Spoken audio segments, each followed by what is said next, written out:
자, 우리가 지금 하고 있는 부분은 7개 주제 중에서 어디라고 말씀드렸어요? 신론이죠. 그래서 오늘은 이 신론 가운데 신론의 꽃이라고도 하고 조직신학의 꽃이라고도 하고 모든 신학의 정수라고 하는 것이 바로 삼위일체예요. 그래서 오늘 저희가 이렇게 6번째 삼위일체를 할 텐데 제가 오늘 교회 올 때 떨렸겠습니까? 안 떨렸겠습니까? 왜 떨렸을까요? 제가 그냥 상 받을 때 떨리던가요? 전혀 안 떨립니다. 너무 무안해서 죄송했지만 전혀 떨리지 않는데 제가 37개 강의 이제 보통 제가 한 3개가 준비되어 있는데 이 강의들 중에서 제가 제일 신경 쓰고 제일 준비했다 떨리는 강의가 3일체 강의예요.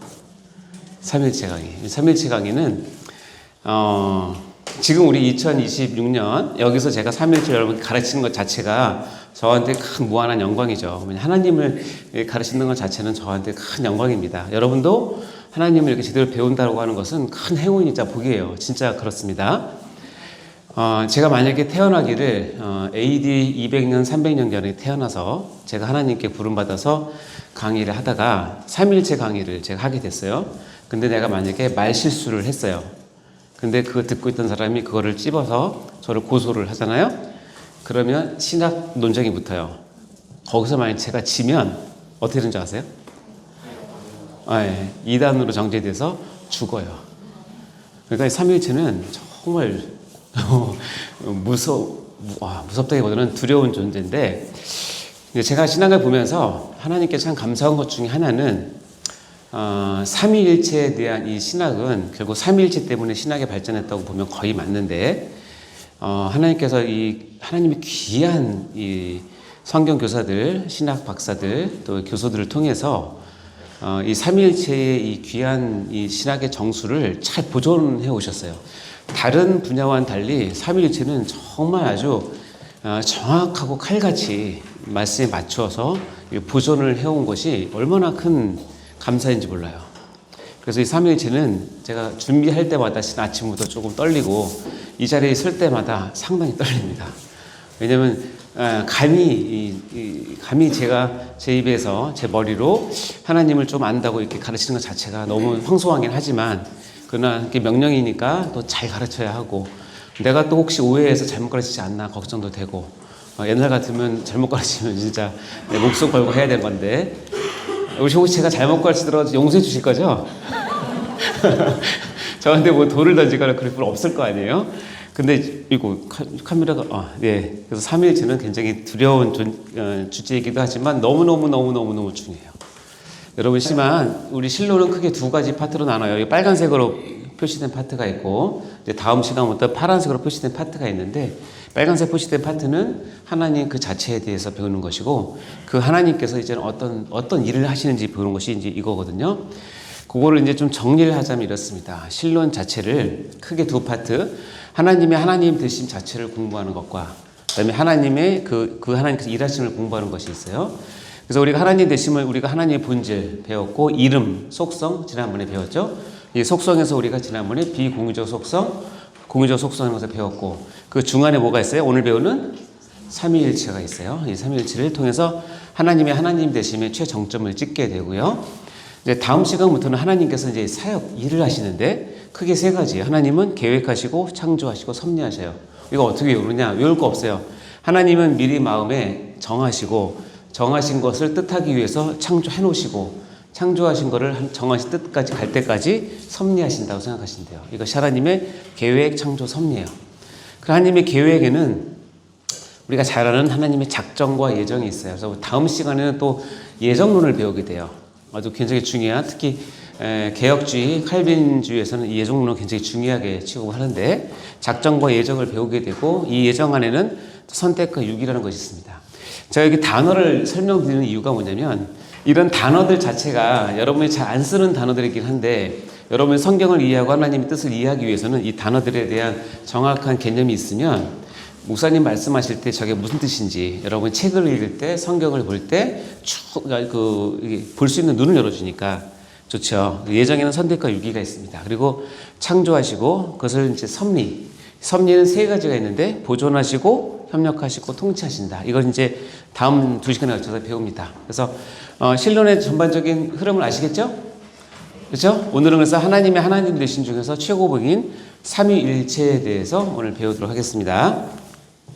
여러분 나눠드린 교환에 의하면 이 6가지 주제로 오늘 같이 나눌 텐데, 자, 삼위일체 개념을 이제 첫 번째 말씀을 드릴 것이고, 이 삼위일체 교리의 성경적 근거가 무엇인지, 다음에 성부, 성자, 성령 하나님의 그 관계가 무엇인지, 그리고 우리의 실생활에서 삼위일체는 어떻게 볼 수 있는지, 적용될 수 있는지, 그리고 삼위일체 교리에 대한 그릇된 사상들이 무엇인지, 이렇게 5가지를 가지고 얘기를 하도록 하겠습니다. 오늘 첫 번째는 삼위일체의 개념에 대해서 배우도록 하겠습니다. 자, 여러분 삼위일체 들어보셨습니까? 예.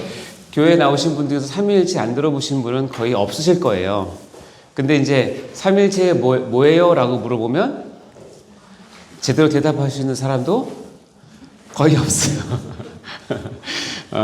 삼위일체는 그래서 삼위일체 세 분 하나님이 계신데 뭐 하나래 뭐 이렇게 대충 얼버무립니다. 그래서 정확히 얘기하면 쉽지 않은 거예요. 그래서 삼위일체에 대한 이제 선입견이 있습니다. 저도 그랬지만 이렇게 가르치다 보면 삼위일체에 대한 선입견은, 첫 번째 선입견이 뭐냐면 당초에 뭔 말인지 너무 어렵다. 이건 선입견이보다는 솔직한 고백이에요. 신학생들 중에서도 가장 어려운 부분이 삼위일체 부분일 거예요. 저도 그랬으니까. 그리고 조직신학을 전공한 저도 조직신학의 여러 가지 것들 중에서 가장 힘든 부분이 삼위일체 부분이에요.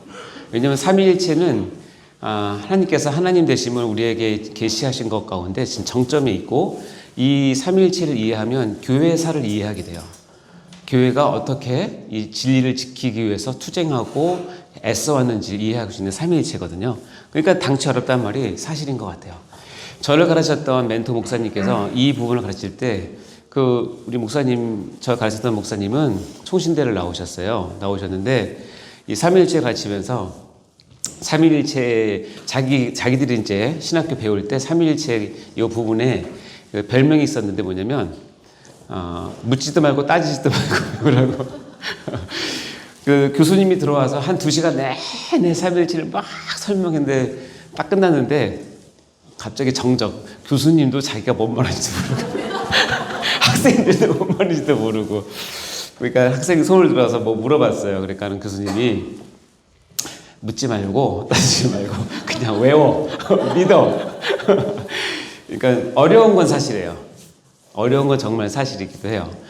그러나 제가 오늘 여러분과 어려운 부분을 얘기하고 싶은 건 아니고 어렵게 하고 싶은 생각도 없어요. 오늘은 저와 여러분이 정말 말씀에 준해서 딱 알아야 될 엑기스만 얘기해 드릴 거예요. 그리고 또 하나 삼위일체에 대한 공격 가운데 이런 공격이 있습니다. 들어보셨나요? 야, 성경에 삼위일체라는 말이 있냐? 여러분 성경에 삼위일체라는 단어를 찾아보신 분? 없어요. 성경엔 삼위일체라는 단어 자체가 없어요. 그러니까는 어떤 좀 독특하신 분 아니면 순수하신 분들은 성경에 삼위일체라는 단어가 없는데 왜 하나님을 삼위일체라고 규정을 해서 하냐. 결국 삼위일체는 인간의 학문, 인간의 공부가 만들어낸 그냥 신학적인 산물이 아니냐. 따라서 난 이것을 배울 생각이 없다, 인정하지 않는다, 이렇게 하는 분이 있어요. 어떻게 보면 굉장히 순수하고 하나님에 대해서 이렇게 말씀에 대해서 사모한 것 같지만 이거는 하나는 알고 둘을 모르는 오류예요. 왜 우리가 신학이 필요한가? 왜냐하면 하나님의 말씀은 만약에 여러분이 성경 전체에서 삼위일체라고 하는 하나님에 대한 그 개념을 내가 정말 알고 싶어서 지금부터 공부를 시작한다면 여러분 죽을 때까지 공부해도 절대 다다를 수가 없어요. 지금 우리가 나누는 이 삼위일체란 이것을 가지고 하나님을 우리가 신앙하고 설명할 때 이 단어를 우리가 교회에서 받고 이 삼위일체 하나님이 참 하나님이시라는 신앙 고백을 하기까지 몇 년이 걸렸냐면, 일단 328년 이 삼위일체가 형성될 때까지 300년이 걸렸고, 그 후로도 2000년 동안 이 삼위일체들은 계속 발전해 왔다고 보시면 돼요. 그러니까 성경에서 하나님을 설명할 때 삼위일체라는 말 없이 설명하는 것은 불가능하다고 보시면 돼요. 왜냐하면 삼위일체 말이 성경에서 나오지 않았다는 것이 아니라 삼위일체라고 하는 이 말은 하나님이 하나님 되심을 성경에서 곳곳에 다 해놨는데 이것을 다 모아서 우리가 흔한 그런 신학적 작업을 거쳐서 표현할 때 삼위일체란 말 외에는 더 이상 표현할 수가 없어요. 근데 삼위일체는 지금 말씀드리지만 우리 이성이나 과학적인 근거나 어떤 그 철학적인 과정 아니면 학문적인 어떤 프로세스를 거쳐 나오는 게 아니에요. 이것은 믿음의 영역에서 나온 단어예요. 따라서 우리가 여러분 오늘 공부할 때 이것은 이제 공부적으로 이제 학문적으로 생각해서 접근을 하시면 반드시 막히게 됩니다. 지금부터는 여러분의 믿음의 안테나가 다 있으실 거예요. 자, 쑥 빼가지고 믿음의 안테나를 쭉 세우시고 하나님을 통해 하나님께서 자기 자신을 삼위일체로 계시할 때 그걸 잘 수용하시고 또 곱씹어 보시고 또 곱씹어 보시고 그것을 믿음으로 승화시키시기 바랍니다. 아멘. 삼위일체에 대한 오해가 있어요. 대부분 삼위일체, 세 분인데 한 몸이래. 세 분이 한 분으로 계신데 라고 하는 말, 이게 어떻게 가능한가? 그래서 삼위일체가 어려운 이유 중에 하나는 삼위일체는 우리의 눈에 보이는 자연이나 과학이나 또 관계를 통해서 설명할 수 있는 단어가 아니에요. 예수님께서 이 땅에 오셔서 하나님의 나라에 대한 진리를 설명할 때 정말 예수님은 탁월한 교사세요. 그래서 우리 눈에 보이는 아주 심플한 것들, 자연과 그다음에 인간과의 관계 이런 것에서 누구나 다 이해할 수 있는, 지금 요즘 말로 하면 뭐 초등학교 졸업이든 대학 졸업이든 박사든 누구나 다 이해할 수 있는 아주 심플한 비유로 그것을 말씀하세요. 천국은 비유로 하면 이거다 이렇게 해서 누구나 다 알 수 있는. 근데 여러분 그렇게 해서 하나님의 진리를 드러내는 진리들이 대부분 많지만 그렇게 자연이나 어떤 우리가 이해할 수 있는 그 물건이나 관계를 가지고 설명할 수 없는 게 몇 가지 있는데 그 중에 대표적인 게 뭐냐면 삼위일체예요.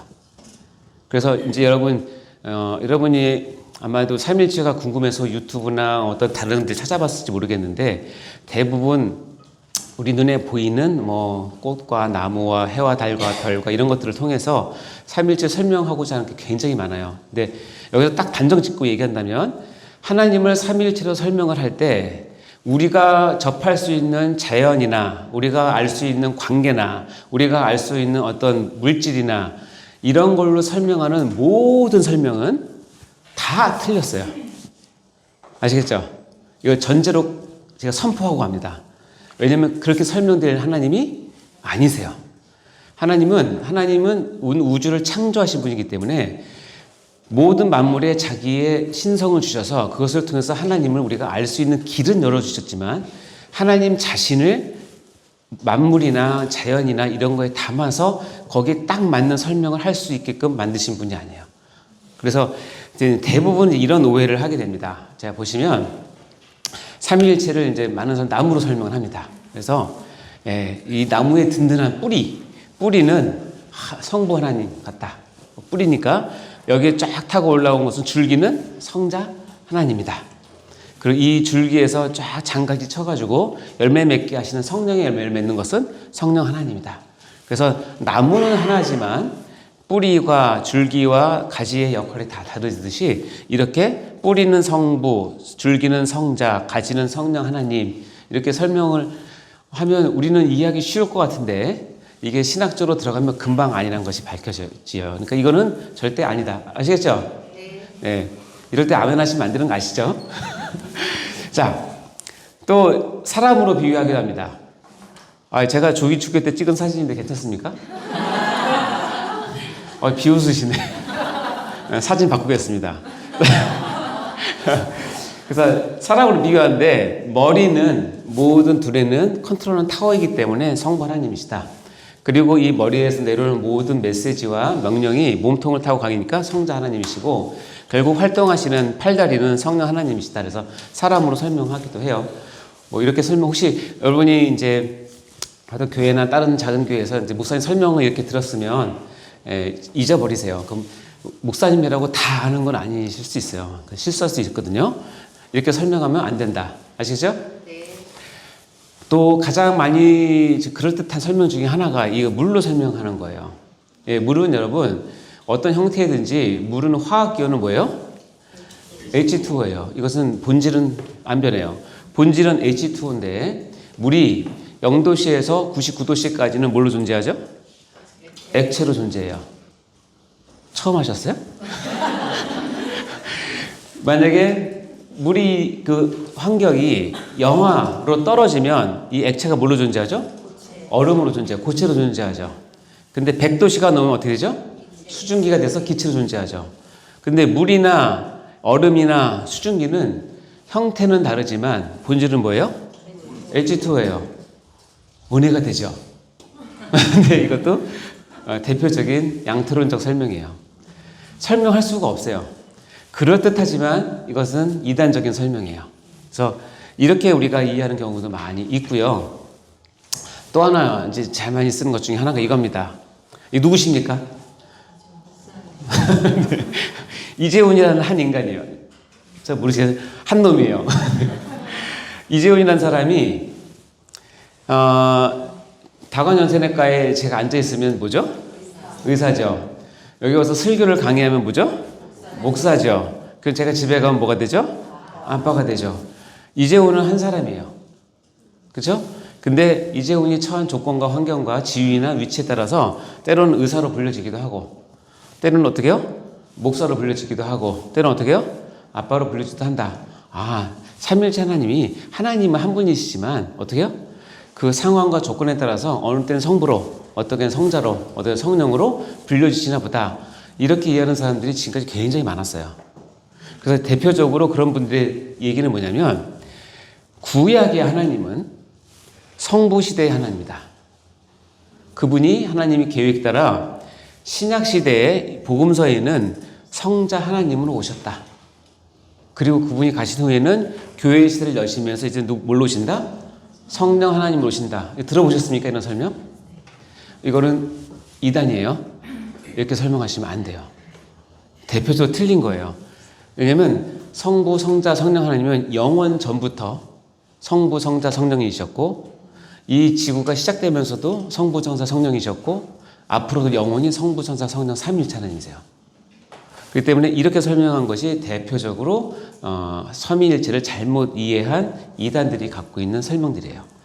자, 지금까지 설명 다 했던 것이 가만히 들으면 굉장히 은혜롭고 이해하기 쉽고 내 이 좁은 머리로 다 해석이 되는 설명이잖아요. 여러분이 이해하고 안다고 해서 그 진리는 아니라는 사실을 꼭 아셔야 돼요. 때로는 진리는 내 머리와 내 체계를 뛰어넘어서 그보다 훨씬 더 큰 개념이세요. 그 진리 앞에 내가 섰을 때 나의 약함과 부족함과 나의 왜소함을 깨닫게 되고 하나님을 경외하고 나가는 것이지, 내 머릿속에 집어넣어서 잘 돌아가서 내가 갖고 있는 사고 체계에 딱딱딱 맞는 하나님이라면 그런 하나님 굳이는 안 믿어도 돼요. 그렇죠? 그래서 이런 관계로 설명하면 안 된다. 아시겠죠? 그럼 왜 삼위일체는 그림이나 자연물로 또는 관계로 설명하면 안 되느냐? 출애굽기 20장에 보면 이렇게 되어 있습니다. 너를 위하여 새긴 뭘 만들지 말고? 우상을 만들지 말고 어떤 형상도 만들지 말라. 하나님은 우리 전에 뵀지만 보이지 않는 하나님이세요. 순수한 영이시기 때문에 우상이나 형상, 그래서 이걸로 설명할 수가 없어요. 물, 산, 뭐 아빠라고 하는 관계, 이런 걸 설명할 분이 아니세요. 그것은 다 우상을 만드는 작업 중에 하나라고 생각하시면 돼요. 그러면 여러분이 그런 것을 모르고 우상을 만들고 형상을 만들면 하나님은 여러분에 대해서 뭐 하냐면 질투하세요. 질투하시고 어떻게 그걸 해석하냐면 하나님은 너는 나를 참 미워하는구나 라고 해석하세요. 그러니까 삼위일체를 잘못 아시면 안 돼요. 너는 참 날 미워하는구나. 그 혼내줘야지 이렇게 되는 거죠. 네. 요한복음에 이 아주 유명한 도마 사건 아시죠? 도마가 예수님께서 부활하셨는데 이제 11명 제자가 있는데 10제자가 모여 있는데 도마만 없었어요. 어디 갔는지 모르겠어요. 10제자가 모여 있는 데서 누가 왔어요? 예수님께서 부활의 몸을 입고 와셔서 자기 자신이 부활했다고 해서 보여주셨어요. 그 10제자들이 막 난리 났어요. 와, 우리 예수님께서 죽으신 줄 알았는데 부활하셨어. 이거 놀라운 일이야. 근데 도마가 그 얘기를 두고 뭐라 그래요? 나는 못 믿겠다. 왜? 내가 직접 보고 만져봐야 믿지 어떻게 죽은 새 살 수 있냐고 얘기했겠죠. 그 얘기를 누가 들으셨냐면 예수님께서 들으셨겠죠. 하나님 다 아시니까. 그리고 이제 이 11명 제자가 다 있을 때 도마가 왔을 때 예수님께서 한 번 더 방문을 하세요. 도마 때문에 방문했다고 생각이 정확히 맞아요. 문을 다 잠가놨는데 문을 뚫고 들어오세요. 벽을 뚫고. 급하셨나 봐요. 들어와서 샬롬 인사한 후에 바로 도마한테 얘기합니다. 너 일로 와봐. 뭐라 합니까? 네 손가락 위로 내밀어 내 손을 보고 네 손을 내밀어 내 옆구리에 넣어봐라. 네가 그렇게 실증적으로 하나님을 믿고 싶니? 한번 해봐. 해봐. 그래서 어떻게요? 믿음 없는 자가 되지 말고 뭐라? 이 얘기는 뭐냐면 이렇게 해서라도 믿는 게 낫지. 혹시 안 믿으면 안 되니까 이렇게 해서라도 좀 믿어라. 믿어. 도마 이놈아 좀 믿어라. 얘기하는 거죠. 그때 도마가 너 받겠습니까? 안 넘었겠습니까? 여러분 그 상황에서 도마라면 일로 와보세요. 넣었을 것 같아요? 도마는 그 예수님의 모습을 보고 엄청난 큰 감동과 충격을 받았을 거예요. 왜냐하면 예수님께서 답이 뭐냐면 보지 못하고 믿는 자들이 복되다고 얘기했잖아요. 만약에 도마가 손을 넣어봤으면 만지지 않고 믿는 자가 복되다 했을 텐데 보지 못하고 한 거 봐서는 못 넣어봤을 것 같아요. 근데 도마가 이때 굉장히 큰 고백을 하는데 도마가 대답해 이르되 뭐래요? 나의 주님이요 나의 하나님. 예수님을 하나님으로 고백한 최초의 인물이 누구냐면 도마예요. 도마. 그래서 도마는 의심의 도마였지만 이제 실증적으로 하나님을 뵙고 예수님을 뵙고 그분이 나의 주님을 다 고백하는 거지만 베드로는 주님은 뭐라고 해요? 하나님의 아들이라고까지 고백을 했지 하나님이라고 고백한 건 도마가 처음이에요. 그래서 나중에 보면 알겠지만 이 요한복음은 예수가 하나님이라는 것을 강력히 증명하는 성경책이에요. 그래서 최초의 신학자는 우리는 누구를 삼냐면 사도 요한을 삼아요. 왜냐하면 요한은 그의 요한복음에 예수님이 곧 하나님이라는 사실을 이해합니다. 예수님이 곧 삼위일체 하나님의 제2위 하나님이신 성자 하나님이라는 사실을 요한복음에 강력하게 합니다. 그래서 도마의 입을 통해서 나의 하나님이라고 고백을 하게 돼요. 그러면서 예수님이 모든 것을 마치시고 아주 촌철살인과 같은 말씀하시죠. 보지 못하고 믿는 자들이 뭐다? 복되다. 삼위일체를 배우신 여러분, 삼위일체가 여러분의 이 강의를 통해서 이해가 다 돼서 믿는 것은 포기하셔도 됩니다.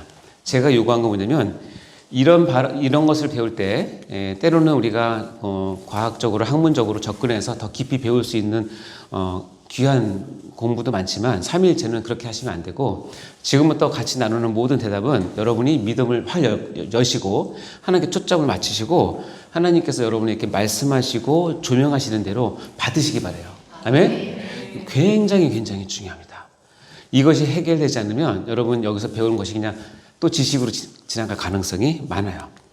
그래서 이렇게 얘기합니다. 초대교회 때 어떤 한 사람의 발언을 어떤 책에다 적어놨는데 제가 공부를 하다가 발췌를 했는데 삼위일체 교리를 설명하려고 해보라.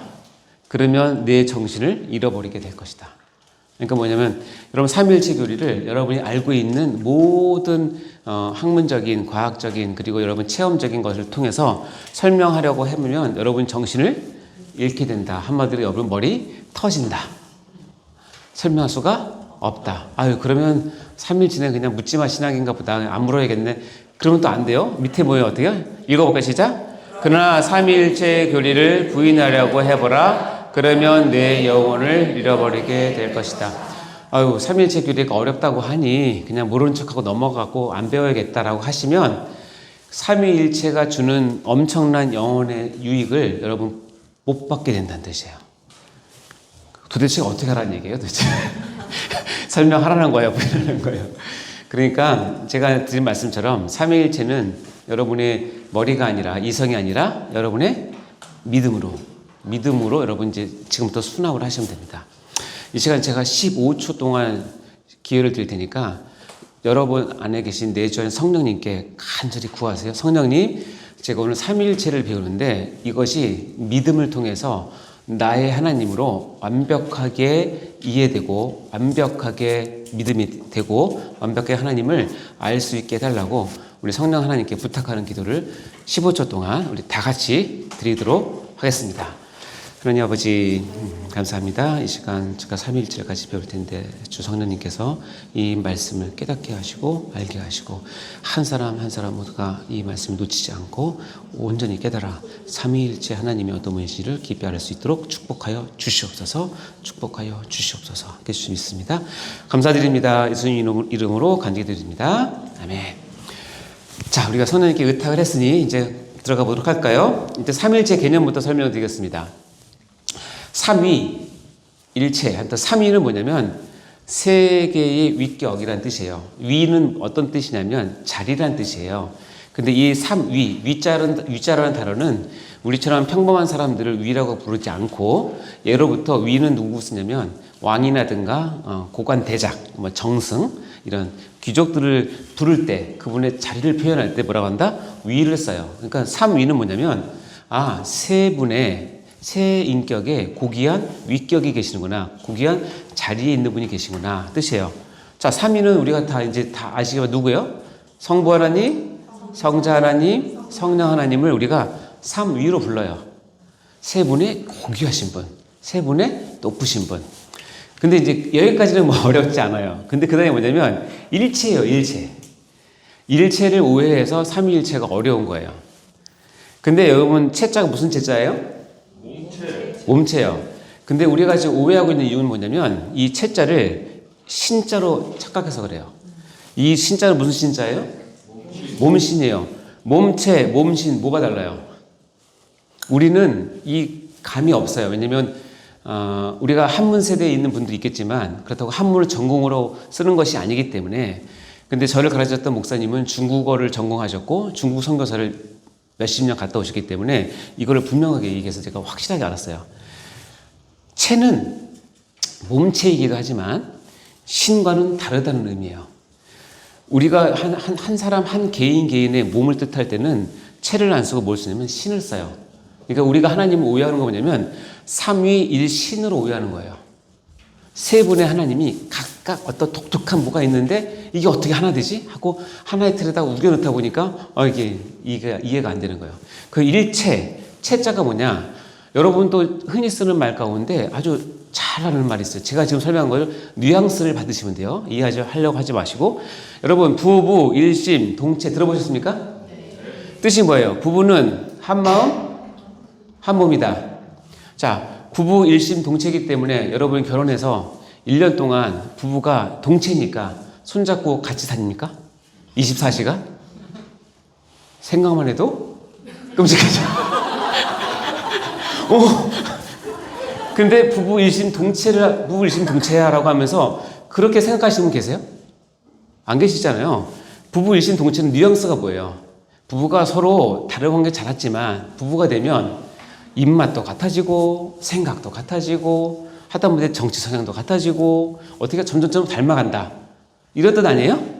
그렇죠? 부부 일심 동체가 삼위일체의 체자예요. 이해되시죠?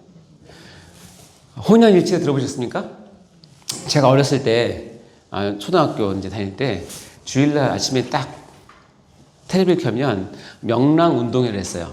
기억나십니까? 그때 사회자가 누군지 아세요? 변웅전. 이걸 아시는 분은 연식이 꽤 되신 분들이에요.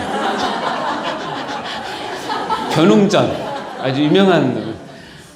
난 어린 나이에 그분이 항상 했던 말 기억나요.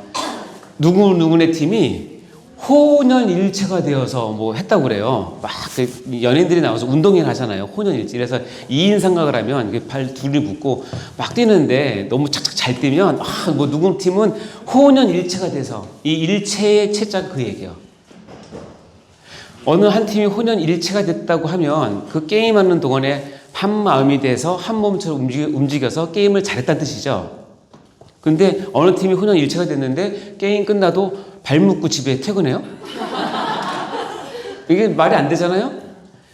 동체, 일체 같은 말이니까 이 뉘앙스를 딱 생각하시고 삼위일체예요. 삼위일체예요. 따라서 우리 삼위는 삼위일신으로 나가면 답이 없어요. 이거는 모두 다 이단이 주장하는 것으로 다 가게 돼요. 우리는 뭐냐면 삼위일체를 믿는 거예요. 아멘? 따라서 우리는 삼위일신이 아니라 삼위일체를 믿는 거예요. 그런데 왜 우리가 삼위일체를 알아야 되느냐? 중요한 건 이거예요.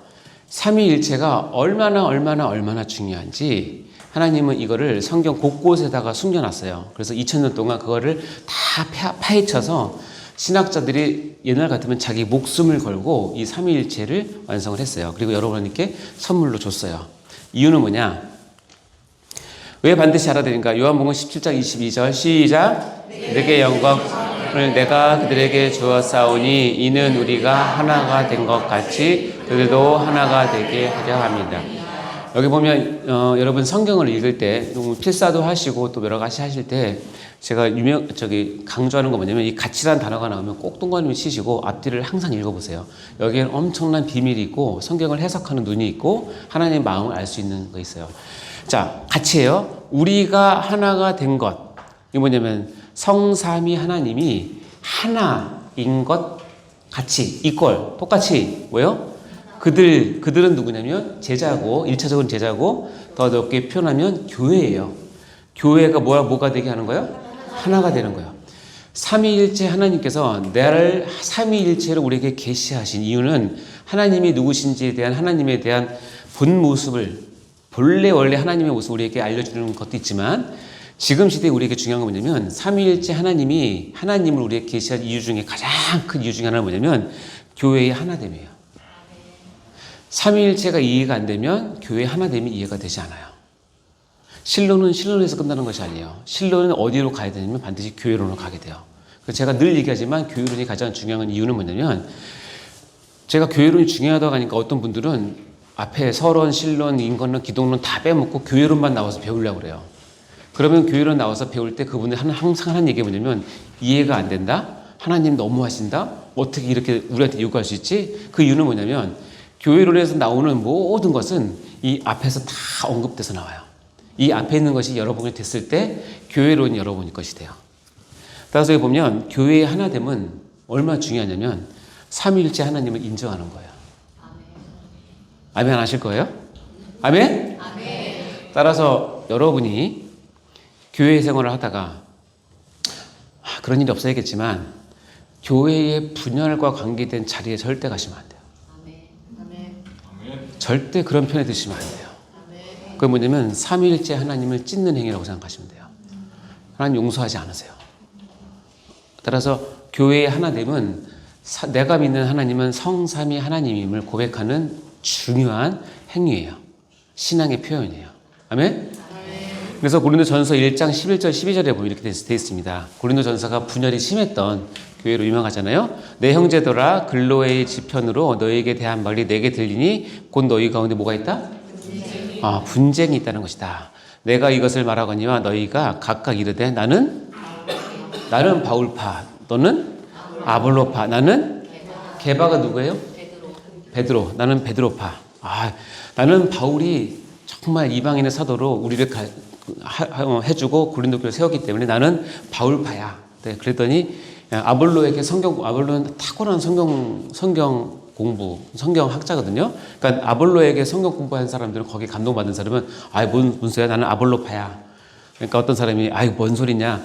뭐니 해도 수석사도인 베드로가 제일이지 난 베드로파야. 이렇게 싸우니까 아주 순수한 사람들은 뭔 개소리야. 나는 그리스도 게임을 속했어 하고 그리스도파야 했는데 그리스도파가 제일 옳은 것 같죠? 아니에요. 이 바울은 이 네 개 다 아니라고 그래요. 뭐가 아니냐? 교회를 파로 나눈 것 자체가 아니라는 거예요. 안 된다는 거예요. 만약에 성령 삼위일체 하나님께서 일체가 아니라 가끔 싸우셔. 그래서 한 교회에 성부 하나님은 목사편, 성자 하나님은 장로편, 성령 하나님은 권사편. 이러면 그 교회가 어떻게 될까요? 이게 종교 전쟁이에요. 그리고 하늘에서도 난리 나겠죠. 근데 하나님은 절대로 그렇게 안 하세요. 하나님의 존재 양식을 걸고 하나님 자체를 걸고 교회는 반드시 뭐 해야 된다? 하나여야 된다고 얘기를 하는 거예요. 삼위일체가 주는 반드시 알고 있어야 될 거예요. 아멘? 그래서 삼위일체는 우리에게 우리의 존재의 방식을 정확히 지도해 주는 교리예요. 이것을 여러분 잘 이해하셔야 교회를 함부로 하지 않고 하나님을 함부로 오해하거나 그러지 않을 수가 있어요. 자, 삼위일체를 만약에 여러분과 함께 한다면 제가 MDB 다닐 때도 거의 한 1년 배웠고 제가 박사 할 때도 삼위일체만 1년 배웠는데 제가 아까 그 고백이 제 고백이에요. 당최 무슨 말인지 모르겠네요. 너무 어려워, 너무 어려워. 근데 여러분께 정말 여러분 정말 감사하셔야 됩니다. 이렇게 심플하게 가르치는 일타 강사 없습니다. 그러나 이제 중요한 건 이거예요. 삼위일체를 두 문장으로 진술할 수 있는데 첫 번째 문장 시작. 하나님께서 본질의 단일성에 의하여 단일하시다. 아멘. 이것은 우리가 알고 있는 하나님에 대한 그 표현이죠. 하나님께서는 본질의 단일성에 의해서 뭐하다? 단일하시다. 플러스 이제 두 번째 진술이 있어요. 시작. 그러나 이 단일 독특하신 하나님께서 경륜의 비밀에 따라 삼위로 구분되신다. 어떻게 단일하신데 삼위로 구분되나요? 라고 물어보면 제 대답은 뭐냐면 비밀이라는 거예요. 우리가 이거 설명할 수 있다 없다? 없다. 이 두 가지는 성경에서 강력하게 말하는 하나님에 대한 표현이에요. 하나님은 단일성에서 단일하시다. 근데 그분은 삼위로 뭐가 되신다? 구분되시는데 뭐에 따라서? 우리 경륜이 아니라 하나님의 경륜의 비밀에 따라서 구분되신다는 거예요. 와, 이게 그런 뜻이구나. 이 두 가지 문장을 합치면 이겁니다. 시작. 한 실체이신 하나님께서 세 위격으로 계신다. 자, 삼일체가 뭐예요 한다면 최소한 설교를 수강하신 분들은 이거 얘기할 수 있어야 돼요. 이거 얘기 못하면 졸업장 안 줍니다. 자, 시작. 한 실체이신 하나님께서 세 위격으로 계신다. 한 번 더 큰 소리로 여러분 마음의 고백을 믿음으로 고백을 해보세요. 시작. 한 실체이신 하나님께서 세 위격으로 계신다. 이거 너무 길다고 생각하시는 분? 아유, 여러분 제 마음은 다 이거 너무 길어. 그러면 제가 여러분을 위해서 특별히 줄여드립니다. 삼일체 길의 핵심 주세요. 이거는 외워야 돼요. 시작. 한 실체 세 위격. 뭐라고요? 한 실체 세 위격. 이것이 하나님이요. 한 실체, 한 본질인데 그분은 세 위격으로 계신다는 뜻이에요. 이게 삼일체의 핵심적인 진술입니다. 이렇게 간단하게 하면 좋지만 그래도 좀 우리 장로교회에서는 웨스트민스터 신앙 고백서가 이제 성경 다음으로 우리가 중요하게 생각하는 신앙을 정리해 놓은 건데요. 거기에 보면 삼위일체를 2장 3절에서 이렇게 표현합니다. 자, 여기 앞에 전번 한번 읽어볼까요? 시작. 신격의 단일성 안에 삼위께서 계시니 곧 한 실체요, 한 권능이요, 한 영원성이신 성부 하나님, 성자 하나님, 성령 하나님이시다. 제가 신학교 때 다닐 때, 제 이제 아버님 교회에서 잠깐 이제 나와서 평촌에 있는 어떤 교회에 참석하게 됐는데, 거기 2년 동안 다녔는데, 그 목사님은 굉장히 신학자이시기도 하고, 책도 많이 쓰시고, 제가 존경하는 분이었어요. 근데 어느 날 다른데, 설교 가운데 삼일체가 나올 때가 나왔어요. 난 저분은 도대체 어떻게 설교를 하시나 봤는데, 깜짝 놀랐어요. 진짜 깜짝 놀랐어요.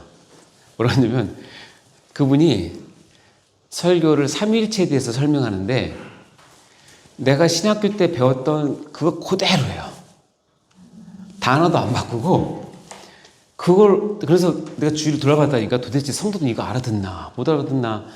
나는 이제 신학교에서 어느 정도 배웠기 때문에 그게 어느 정도 이해가 되고 그렇구나 아는데 여기 안 쓰는 많은 단어들이 있거든요. 뭐 경륜적 삼일체, 뭐 그런 거 다 있고 그런 것들을 그냥 다 쓰는 설명을 하세요. 그냥 설교를 하세요. 근데 주위를 보니까 다 고개를 끄덕끄덕하면서 아멘 하시는 거예요. 야, 이 교회 교인들은 대단하다. 삼일체 저걸 어떻게 알아듣나 하고 끝나고 나오다가 이제 같이 간 분들한테 물어봤어요. 오늘 담임 목사님 삼일체 설교 어떻게 알아들어요? 알아듣겠어요? 그랬더니 뭐라는지 아세요? 알아듣기는요. 믿어야죠. 충격받았어요. 그분들의 마음 자세가 제가 지금까지 했던 서론에 대한 이거를 이미 알고 있는 거예요. 그거는 내가 이해하는 차원이 아니에요. 믿는 거예요. 아멘? 믿는 거예요. 그래서 제가 그 전에는 이걸 하면서 어떻게든 여러분이 쉽게 설명하려고 이것저것 막 했는데 회개했어요. 아, 이렇게 하면 안 되겠구나. 제가 다른 부분들은, 다른 파트들은 뭐 제가 재밌는 얘기도 하고 내 얘기도 하고 뭐 여러 가지 비유도 주고 하잖아요. 근데 여기서는 그렇게 할 수가 없어요.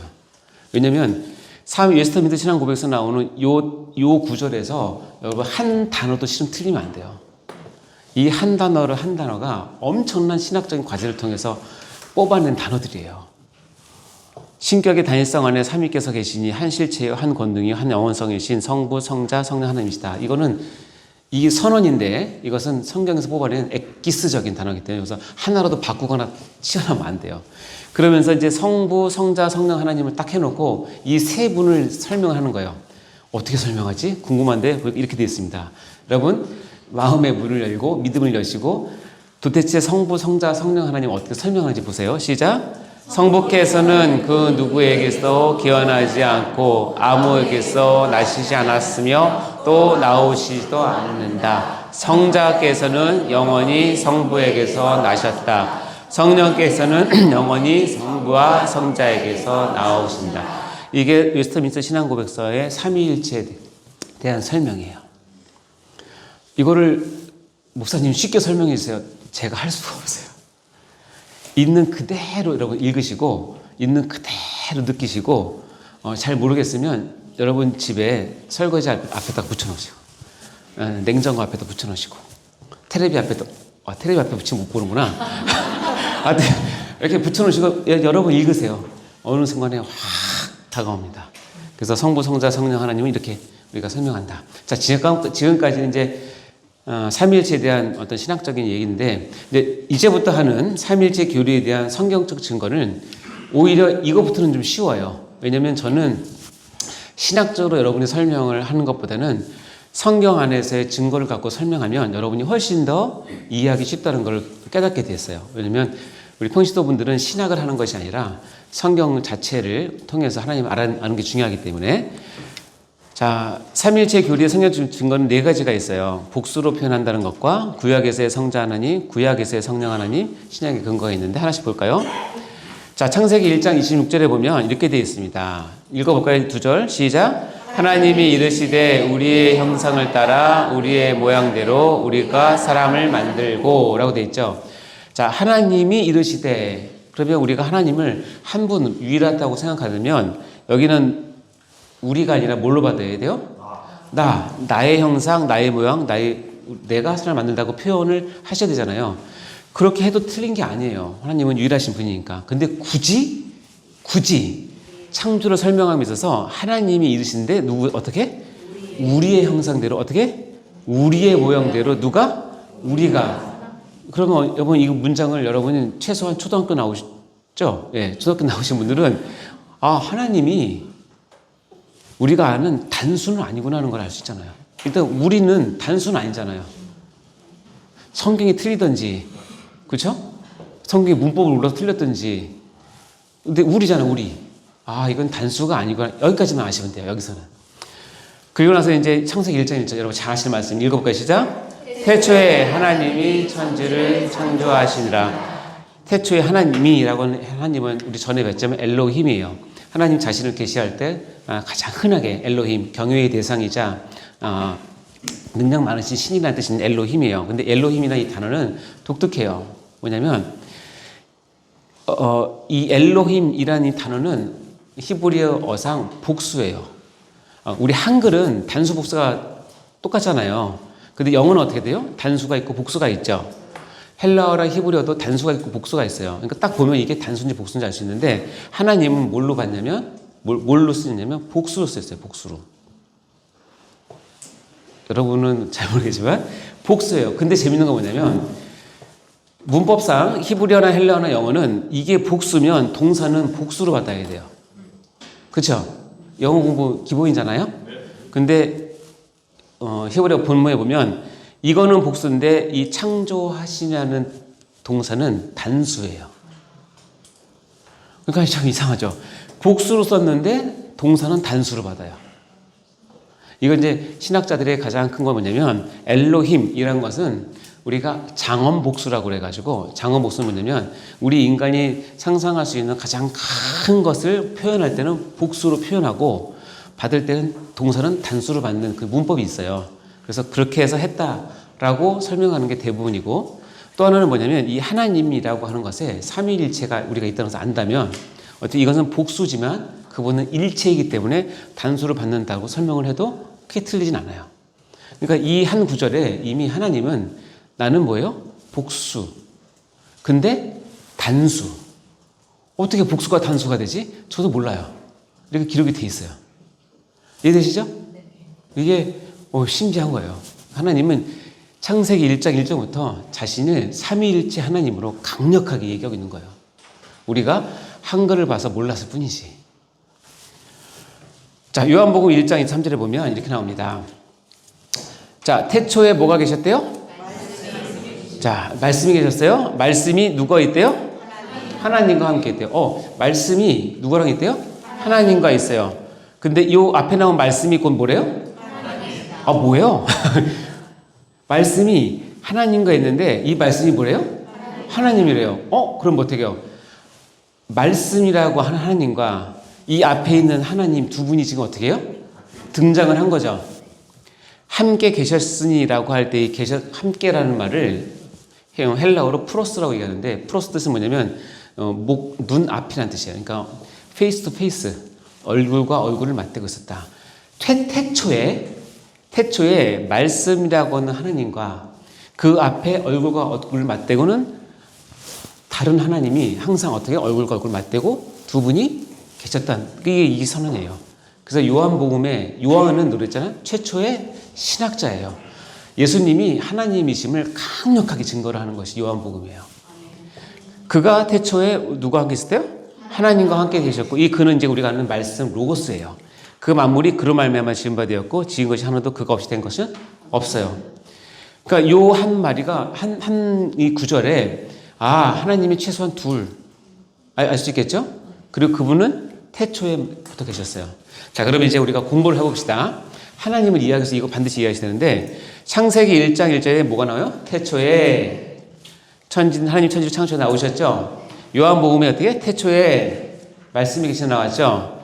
이 태초란 말이 두 번 나오는데 여러분 생각하시기에 창세기의 태초와 요한복음의 태초가 같을까요? 다를까요? 달라요. 어떻게 다를까요? 요한복음은 창세 전 태초. 창세 전 태초. 그리고 계시니까. 네. 그리고 창세기 그때 하나님께서 천지를 창조하시고. 그때 태초. 혹시 신학교에서 나오셨어요? 앞에 우리 집사님은 저를 굉장히 당황하게 만들어. 딱 맞아요. 그래서 이거를 제가 이거 어떻게 여러분께 설명해 줄까 하다가 이런 표를 하나 만들었어요. 이 표를 만드는 것은 어디다가 이렇게 발설하지 마세요. 왜냐면 이건 제가 여러분 이해하려고 만든 거지 이게 검증된 건 아닌데 저는 이렇게 이해를 했다는 뜻이에요. 자, 여러분이 이 땅에 살면서 여러분 시간과 공간에 매여 살죠. 그래서 이 우주의 첫 시간이 딱 스타트 됐을 때 여기 보면 이 그림이 무슨 그림이에요? 모래시계. 그러니까 시간이 흐른다는 뜻이잖아요. 시간이 딱 창조되었을 때 공간도 창조돼요. 여기 보면 시간과 공간이 창조돼요. 이때 창세기 1장 1절에서는 태초에 하나님이 천지를 창조하셨다고 얘기해요. 그러니까 이 태초는 뭐냐면 하나님께서 창조주로서 시간과 공간을 포함해서 저와 여러분을 포함해서 온 우주를 포함해서 이것을 만드신 시간이 바로 태초예요. 언젠지 모르죠. 우리가 과학적으로 측정할 수도 없고 알 수 없어요. 그러나 분명히 그날은 있었죠. 그쵸? 있었죠. 그래서 시간이 쭉 그러다가 역사의 중간 가운데 예수 그리스도께서 성육신을 오셔요. 이건 엄청난 사건이에요. 나중에 보겠지만 이 사건이 쭉 지나고 하나님의 때가 되면 예수님이 재림하심으로써 우주적 종말을 맞이해서 시간과 공간이 마무리가 돼요. 우리가 알고 있는 시간 공간은 마무리돼요. 그러니까 우리는 한정된 세계에 살고 있는데 이 한정된 세계를 만드신 태초가 이 태초예요. 그것은 이 태초는 뭐냐면 피조물을 설명하기 위한 태초예요. 아멘? 근데 요한복음의 이 태초는 태초에 말씀이 계시냐는 제가 이 노란색 연습해 가서 다 썼죠. 이런 말을 표현할 수 있는지 모르겠지만 그냥 하나님 그 자체 자체예요, 자체. 아멘.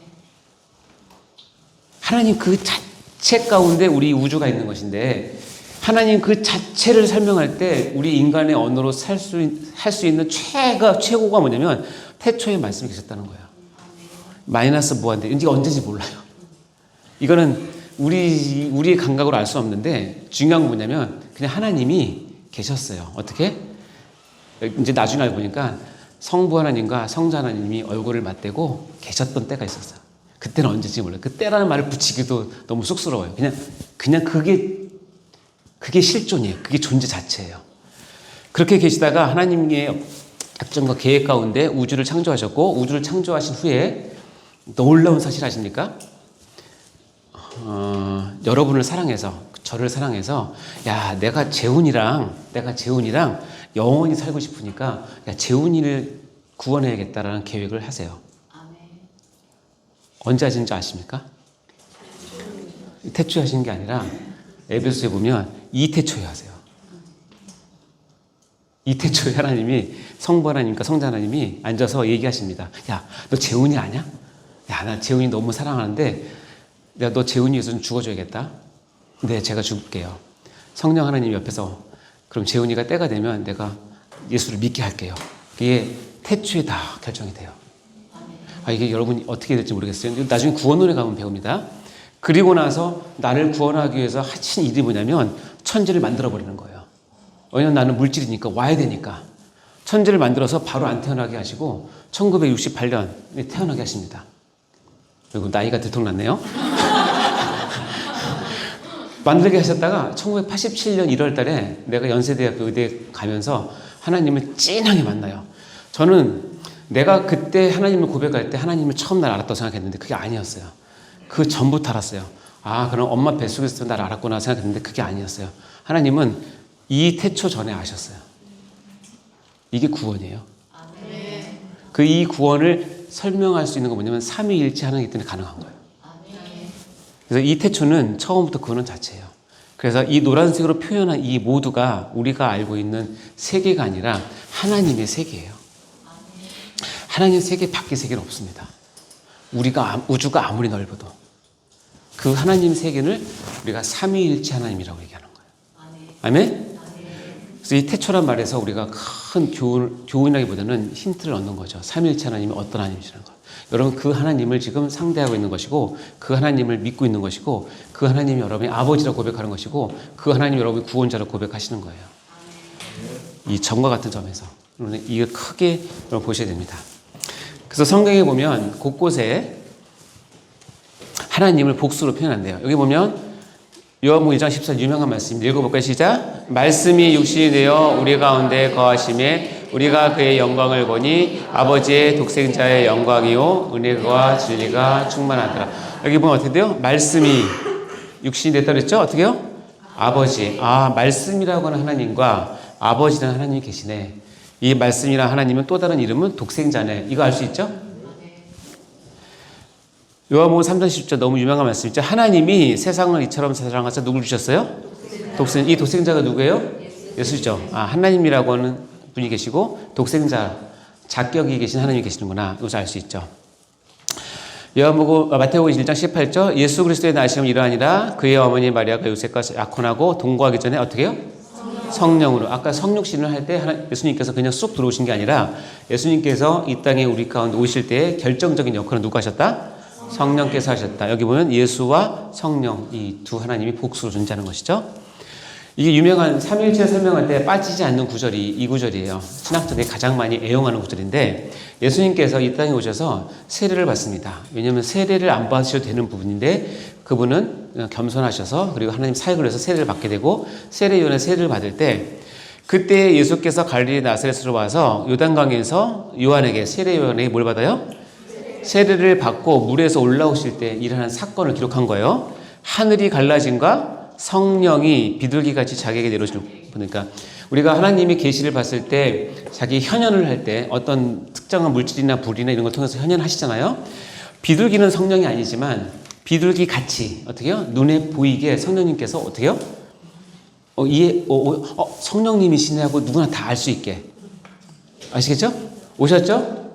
자 그러면 예수님은 세례를 받고 젖은 상태로 물 위로 올라오셨어요. 이분은 성자 하나님.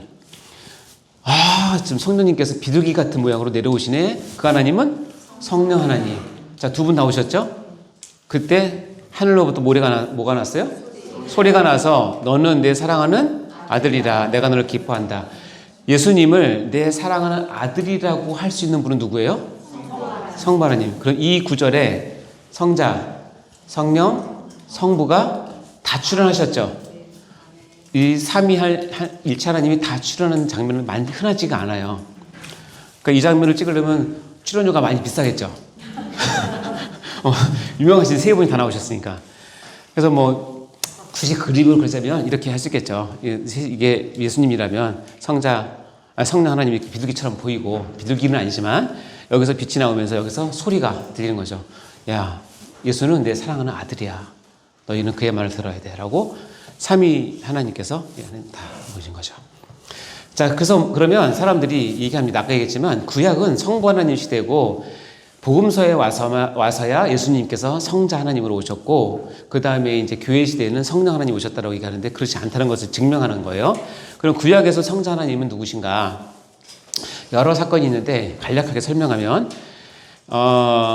아브라함이 하나님께 언약을 받은 게 75세예요. 그때, 그리고 18장에 가면 아브라함이 99세 때 자기 집에 있는데, 그때까지 자기가 난 친아들은 없었어요. 이스마엘은 있었지만, 여호와께서, 주어가 누구예요? 여호와께서 마무리 상수리 나무에 있는 곳에서 아브라함에게 나타나셨어요. 그때 날이 뜨거웠나 봐요. 그가 장막에 앉아 기다리다가 눈을 들어본 적 사람 셋이서 맞은편에 서 있어요. 그러니까 아예 빨리 얘기할게요. 이 사람 셋은 뭐냐면 형체는 셋이지만 한 사람은 하나님이시고 두 사람은 천사예요. 이 두 천사가 여기서 일을 마친 후에 어디를 가냐면 소돔과 고모라로 가서 그 심판하시거든요. 이 한 사람이 이제 셋이 왔어요. 그러니까 쭉 가니까 이제 아브라함이 내 주여, 내가 주께 은혜를 입었어 하면 이제 떠나지 마시고 오세요라고 얘기합니다. 그래서 내 주여라고 해서 이게 뭐 하나님을 뜻한다라기보다는 그 당시 문화상 이 길을 가는 나그네를 대접하는 것이 굉장히 큰 예의이기 때문에 아마 그래 했을 수도 있어요. 자, 그래서 이제 이 세 사람을 쫙 모셔드려가지고 발을 씻기세요. 왜냐면 그 당시에 이게 먼지 나는 그 도로기 때문에 발을 씻기는 것이 그 사람을 환대하는 표시였기 때문에 그래요. 나무 아래 씻어서 내가 떡을 조금 가져오리다 하고 이제 종들에게 시켜서 가져옵니다. 그때 아브라함이 가서 이 세 사람, 특별히 여호와라고 하는 하나님을 접대하는 메뉴가 나옵니다. 여러분도 하나님 접대 때 이 메뉴를 꼭 쓰세요. 고운 가루 세 썰을 가져다가 뭘 만들어요? 떡을 만들고 쭉 가면 아브라함이 뭐예요? 엉긴 젖 치즈 같은 거겠죠? 하나님이 치즈를 좋아하시나 봐요. 그 다음에 우유, 하인이 요리한 송아지, 이 네 가지 메뉴를 가지고 착 차려놓으니까 그들이 뭐 했어요? 먹었어요. 자, 그런데 그들이 아브라함한테 네 아내 사라가 어딨냐라고 얘기를 해요. 거기까지는 그들이에요. 근데 한 사람이 대표적으로 얘기합니다. 내년 이맘때 내가 다시 올 텐데 내 아내 사라에게 누가 있다고? 아내가 있겠다고 얘기합니다. 이 사람은 그예요. 이거는 천사가 할 수 있는 얘기가 아니에요. 생명의 주도권은 누가 갖고 있어요? 하나님만 갖고 때 하나님이 하시는 거예요. 그러니까 아브라함과 사라가 나이 많이 들었어요. 이때 아브라함 나이 99세, 사라 나이 89세. 사라에게는 여성의 생리가 끊어졌어요. 당연하죠. 89세인데. 사라가 속으로 웃고 이런다. 아이고, 내가 늙었는데, 내 남편도 늙었는데 무슨 즐거움이 있겠냐. 그런데 갑자기 그가 누군지 또 밝혀요. 누구라고 그래요, 여기서? 여호와라고 얘기해요, 갑자기. 여호와께서 아브라함에게 있는데, 사라 너 왜 웃니? 그러는 거예요. 내가 늙었거늘 어떻게 아들을 낳으려 하느냐? 여호와께 능하지 못한 일이 있겠느냐? 내가 다시 오겠다. 그러니까 사라가 무서워서 안 웃었는데요? 그랬더니 아니야, 너 웃었거든? 그러니까 절대로 하나님 앞에는 말대답하지 마세요. 혼납니다. 알았어요? 이렇게 내가 웃었느냐 하고 거기서 두 사람이 일어나서 이제 세 사람이 소돔으로 가요. 근데 가다가 아브라함이 전송하러 왔는데 이 하나님 그분의 한 분 여호와께서 야, 내가 하려는 것을 아브라함께 숨기겠느냐 하면서 너는 내 친구이니 내가 너에게 다 얘기해 줄게 하면서 소돔과 고모라 멸망할 것을 쭉 얘기를 하고 그 전에 아브라함의 언약을 다시 한번 확인하고 얘기를 합니다. 그래서 이렇게 쭉 나오면서 그 다음 장면이 이제 소돔에 의인이 50명 있으면 어떻게 하시겠습니까? 40명, 이렇게 쭉 나오잖아요. 10명까지 내려가잖아요. 그 장면이 쭉 나옵니다. 그래서 여기서 쭉 해서 이제 어떻게 했냐면 그렇게 하고 가고 소돔과 고모라는 멸망합니다. 그리고 1년 뒤에 진짜 사라가 임신해서 이삭을 낳아요. 아브람 100세 때, 사라 90세 때. 혹시 지금 연세가 90세 되신 분? 그렇죠. 89세 할머니가 배가 나오면 그렇죠. 하나님이 하세요. 자, 내가 뭘 얘기하고 싶냐? 세 명 중에 하나는 하나님이었고 하나님을 누구라고 얘기해요? 여호와로 얘기하죠. 자, 그러면 여러분이 알고 있는 상식으로 얘기합시다. 발을 씻김을 당하고 와서 떡을 먹고 엉긴 젖을 먹고 우유를 먹고 아주 야들야들한 송아지 고기를 맛있게 드실 수 있는 분은 성부겠어요? 성자겠어요? 성령이겠어요? 성자죠. 그럼 앞에 나오는 여호와는 누구예요? 그럼? 성자 예수. 우리가 아는 예수님이에요. 그 예수님이 이 일을 하신 거예요, 지금. 그럼 예수님이라고 하지 왜 안 했어요? 이유는 뭐냐면 그 성자 하나님의 이 땅에서의 이름이 예수라고 하는 것은 언제 계시가 되냐면 마리아한테 수태고지할 때 계시가 돼요. 그때까지는 그냥 다 여호와예요. 다 하나님의 사자고. 이해되시죠?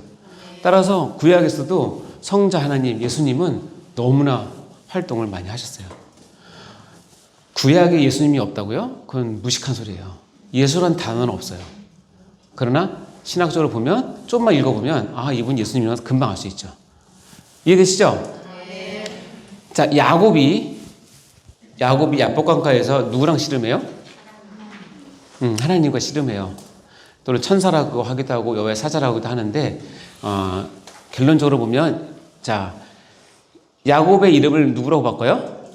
이스라엘로. 사람의 이름을 바꾸는 건 천사가 못해요. 전에 얘기했지만 이름을 바꾼다는 뜻은 뭐냐면 너는 내게 속했다는 것을 얘기해 주는 거거든요. 그런데 이스라엘의 뜻은 뭔지 아세요, 여러분? 하나님과 겨루 이긴 자. 내가 하나님과 및 사람들과 겨루 이긴 자.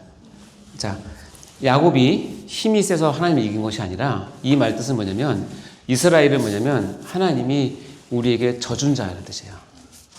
여러분 자녀들을 하고 팔씨름하거나 뭐 달리기 할 때 꼭 이기시죠?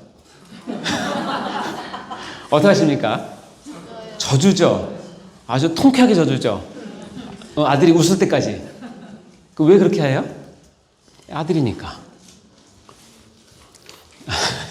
제가 후회하고 있는 게 하나 있는데 우리 아들 둘이 어렸을 때 잔디밭에서 달리기 시작을 했는데 제가 그걸 안 져주고 이겼거든요.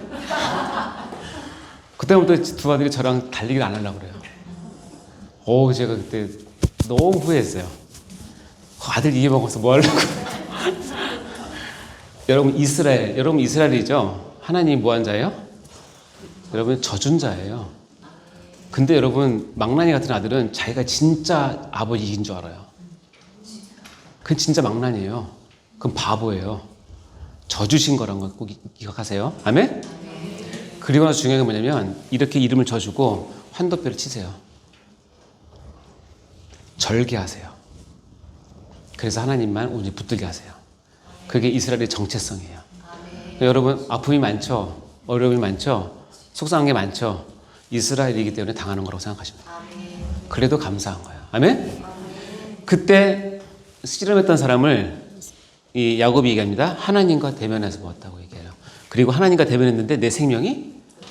그럼 야곱과 육신을 붙잡고 땀나도록 밤새 씨름할 수 있는 것은 성부겠어요? 성자겠어요? 성령이겠어요? 한 분밖에 없어요. 그럼 이때 나오신 씨름 선수의 이름은 예수님이에요. 그렇죠? 그러니까 구약에서도 성자 하나님은 활동하셨어요. 느부갓네살이 다니엘서에 의하면 사드락과 메섹과 아벳느고라고 하는 다니엘 세 친구를 불 속에 넣죠. 왜 넣죠? 그렇죠. 느부갓네살이 한 100m쯤 이상 되는 신상을 세웠어요. 그리고 요즘 같으면 큰 광장에 각 도의 관리들 다 모아서 자기 우상 숭배를 강요했어요. 너희가 지금 악기가 울릴 텐데 악기가 울리면 저 신상, 나를 대변한 저 신상에게 다 절을 해라 하고 시켰어요. 자, 여러분 생각하기에 한 10,000명이 있어요. 10,000명이 있는데 10,000명이 다 절하는데 3명이 서 있으면 눈에 잘 띄어요? 아니면 10,000명이 다 서 있는데 3명이 굽히면 눈에 안 띄어요? 그렇죠. 처음 거죠. 다 절하는데 딱 서 있으면 어떻게 해요? 금방 눈에 띄죠. 지금 이거 한 거예요. 사드락과 메삭과 아벳느고가 10,000명이 다 무릎 꿇고 있는데 우상 앞에 3명만 서 있는 거예요. 눈에 띄어야 안 돼요? 당장 불러오죠. 느부갓네살이 열받죠. 완벽한 경배를 받고 싶은데 이 세 사람 때문에 안 되니까. 그러니까 어떻게 해요?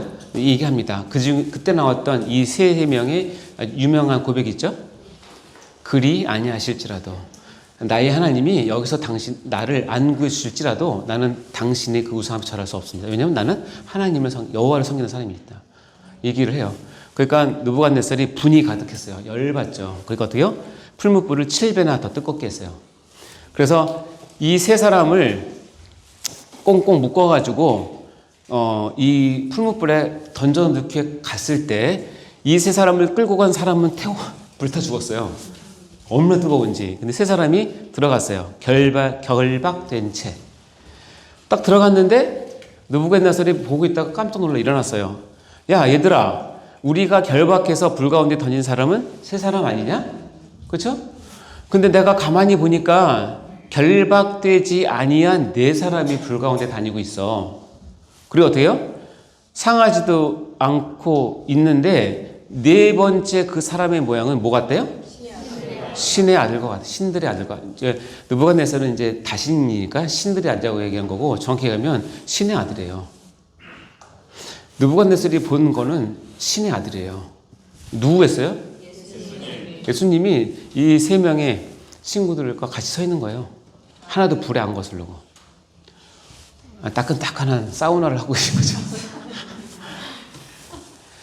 그러니까 예수님, 이 구약에는 성자 하나님이 곳곳에서 실제로 우리를 보호하시고 인도하시고 어떻게 했어요? 인도하셨어요. 자, 그러면 구약에서는 성령 하나님은 어떻게 나오시느냐? 볼까요? 창세기 1장 2절에 태초 하나님 천지를 창조하시니라 하고 땅이 혼돈하고 공허하며 흑암이 기름 위에 있고 어떻게 해요? 하나님의 영은 수면 위에 운행하셨다. 하나님의 영이 수면 위에 운행하셨대요. 구약에서는 성령을 주로 하나님의 영, 여호와의 영 이렇게 표현을 많이 합니다. 하나님의 영이 최소한 창조 때 큰 관여를 하셨다는 것을 알 수 있죠. 그리고 사사기에 보면 특별히 하나님께서 자신의 사사를 세우실 때 반드시 하는 작업이 뭐냐면 여호와의 영을 임하게 해요. 온니엘에게 여호와의 영이 임해서 사사가 되게 하고 기드온에게도 여호와의 영이 임해서 성령 충만함으로 이 일을 감당하게 하고 입다에게도 여호와의 영이 임해서 어떻게 해요? 사역의 일을 감당하게 하고 여러분 잘 아는 삼손도 하나님의 일을 할 때 여호와의 영이 그에게 임해서 하나님께서 원하시는 일들을 하게 하셨어요.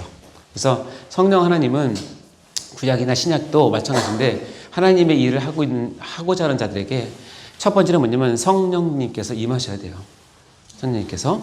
심지어는 이렇게 되어 있습니다. 이사야에서 보면 주 여호와의 영이 내게 내리셨으니라고 되어 있어요. 이 내가 누구냐면 밑에 보면 여호와께서 내게 기름 부으사 가난한 자에게 아름다운 소식을 전하게 하려 하심이라 나를 보내사 마음이 상한 자를 고치시며 쭉 한 이 내용은 뭐냐면 메시아가 할 일이에요. 그러니까 뭐냐면 메시아가 이 땅에 와서 그리스도가 그리스도의 일을 하기 위해서는 뭐가 필요하다?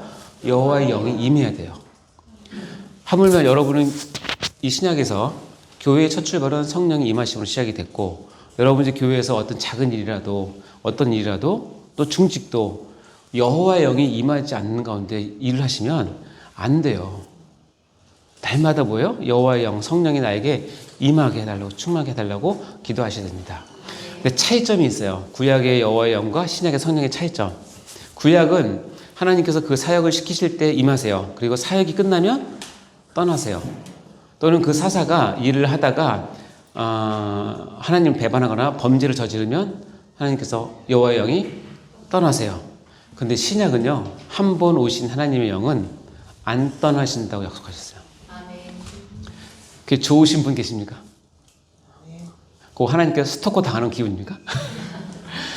그거 없이는 여러분이 어떻게 하나님 앞에 서겠어요? 근데 하나님 우리 연약함을 아시고 성령이 우리에게 오시면 성령을 주로 고백하고 그 성령 때문에 내가 하나님과 예수를 알게 되면 그분은 내가 천국에 입성할 때까지 나를 책임지시고 어떻게 해요?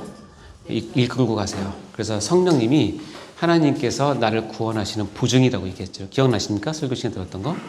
성령님이 내가 너를 하나님께서 내가 너를 아들로 삼고 너는 나의 최종 자녀이고 끝까지 너를 구원하겠다라고 하는 보증을 우리에게 주셨는 게 뭐냐면 우리 안에 내주하시는 성령님이세요. 성령님은 그래서 구약과 신약 모두에게 등장하십니다. 신약의 근거를 본다면 이제 말씀 자체를 갖고 볼까요? 요한복음에 보면 자 16절에 봐요. 내가 아버지께 구하겠으니 내는 누구냐면 예수님. 아버지는 누구? 성부 하나님. 그가 또 다른 보혜사. 이 보혜사가 누구냐면 성령 하나님. 근데 앞에 또 다른이죠.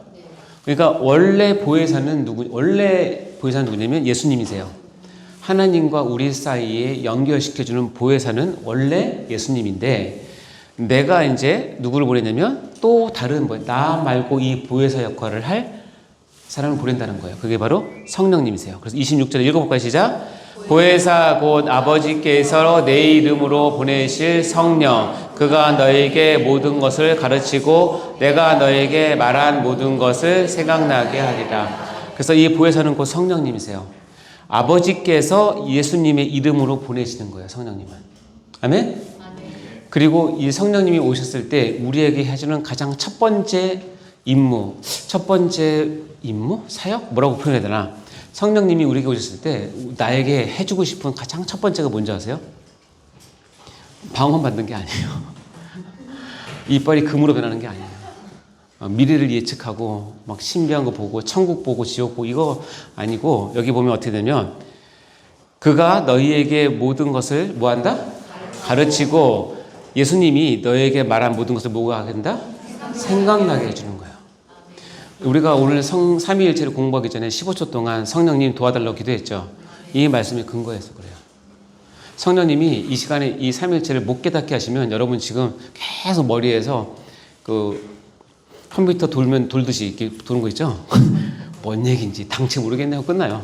근데 성령님께서 여러분께서 말씀하시면 예수님께서 가르쳤던 생각나게 하는 것을 모두 생각나게 하셔서 여러분의 영적인 지식과 지혜가 열리게 하고 믿음으로 반응하게 합니다. 아멘? 누가 하시냐면 성령님께서 하세요. 따라서 성령님은 우리에게 오셔서 하고 싶은 가장 첫 번째 일은 뭐냐면 아버지 하나님과 아들 하나님 이 두 분이 했던 모든 것을 우리에게 알려주고 가르쳐주고 체험하게 하고 느끼게 하고 그래서 아버지께 영광 돌리고 어떻게 해요? 아들께 영광 돌리게 하는 일을 누가 하신다? 성령님께 하세요. 근데 성령님은 너무나 제가 파악한 성령님은 너무나 겸손하세요. 자기한테 영광 돌리라는 말은 별로 없어요. 성령님의 모든 관점은 뭐냐면 아버지께 영광, 아들께 영광.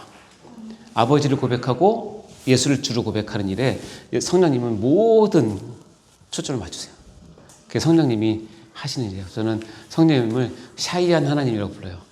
부끄러움이 많으신 진짜 뭔지 모르겠지만 안 드러내세요. 근데 성령님이 이 일이 없으면 우리가 하나님을 알 수도 예수님을 알 수도 고백할 수도 이 삼위일체를 아무리 들어도 이해할 수도 없어요. 성령님께서 하셔야 돼요. 아멘? 이 성령님께서 바로 그분이십니다. 자, 그럼 성부, 성자, 성령 하나님의 이 세 분의 관계가 무엇이냐? 요 두 가지를 여러분 알고 계셔야 되는데 왜냐고 묻지 마세요. 저도 몰라요. 성부는 성자를 뭐 했다? 성부는 성자를 낳았대요. 이해가 되시는 분? 이 말을 이성적으로 하면 아빠가 아들을 낳았어. 그 다음 뭐였어? 엄마가 있네? 이게 아니에요? 재훈이라고 하는 목사님은 아들 누가 있어? 그러면 엄마 누구예요? 물어보잖아요. 엄마 없이 낳았어요? 근데 성부는 성자를 낳았다고 표현해요. 낳았다. 왜 그런지 모르겠어요. 처음부터 끝까지 성부는 성자를 낳았다고 표현해요. 그럼 여자는 어디 있나요? 그거 묻지 마세요. 그분들은 신이에요, 신. 근데 미국이나 이런 데서는 여기에서 이성적으로 생각해서 어떻게 여자 없이 낳냐. 그러니까 성부 하나님, 성자 하나님, 엄마 하나님 만들었어요. 네? 이단이에요. 성경에서 계시한 게 아니에요. 근데 우리가 여기서 반드시 알아야 될 게 뭐냐면 성부와 성자의 관계를 무슨 관계로? 부자 관계로 얘기해요. 왜 이거 얘기했을까? 모르겠어요. 근데 그냥 제가 그냥 그 깨닫기는 하나님은 나로 하여금 하나님을 아빠, 아버지라고 부르기를 아주 간절히 원하세요. 또 물어볼까요? 기도하는 중에 아빠로 불러보신 분, 이 강의 듣고 불러보신 분, 손 안 드신 분들은 다음 주에 아이스크림 사오세요. 아빠라고 불러보세요. 아빠 좋아하신다니까요. 이 부자 관계를 내가 아버지를 부를 때 뭐가 필요하냐면 샘플이 필요해요. 예수님이 성부 하나님을 아빠라고 불렀다라고 하는 샘플이 있어야 우리가 그걸 부르잖아요. 그렇죠? 그래서 이 관계를 허락해 놓으신 것이 아닌가, 계시적으로. 왜냐면 자 봐라, 내가 낳은 아들 예수도 하나님이지만 나를 뭐라고 부른다? 아빠라고 부른다. 나 아빠 소리 듣고 싶어. 그러니까 너도 내가 너희를 구원하니 내 자녀 삼았으니 너는 나를 뭐라고 불러라? 아빠라고 불러라고 하는 그 샘플을 누구를 통해서? 성부는 성자를 낳으셨다고 처음부터 끝까지 얘기해요. 다른 표현 안 해요. 따라서 성부와 성자의 관계를 표현할 때 낳았다, 출산했다 라는 말 말고 다른 말을 쓰면 이단이에요. 성부가 성자를 만드셨다, 이단이에요. 성부가 성자를 인간이었는데 아주 착하고 유능한 인간이라서 예수님을 신처럼 높이셨다, 이것도 이단이에요. 성부와 성자 관계는 낳았다는 표현 말고 다른 관계를 설정하면 이단이에요. 왜요? 몰라요. 모르겠어요. 성경에 이렇게 나왔으니까. 근데 제가 이해하기로는 하나님이 나에게 아빠라는 소리 듣고 싶어서 이거를 미리 해놓으신 게 아닌가 생각이 됩니다. 아시겠죠? 그러니까 아빠 많이 부르세요. 자, 그럼 성령은 어떻게 표현하냐면 성경에서 줄기차게 성부와 성자로 보시다 뭐 했다? 나오셨다. 여기는 출산했다고 표현 안 해요. 그냥 나왔다. 어떻게 나왔나? 배로 나왔나?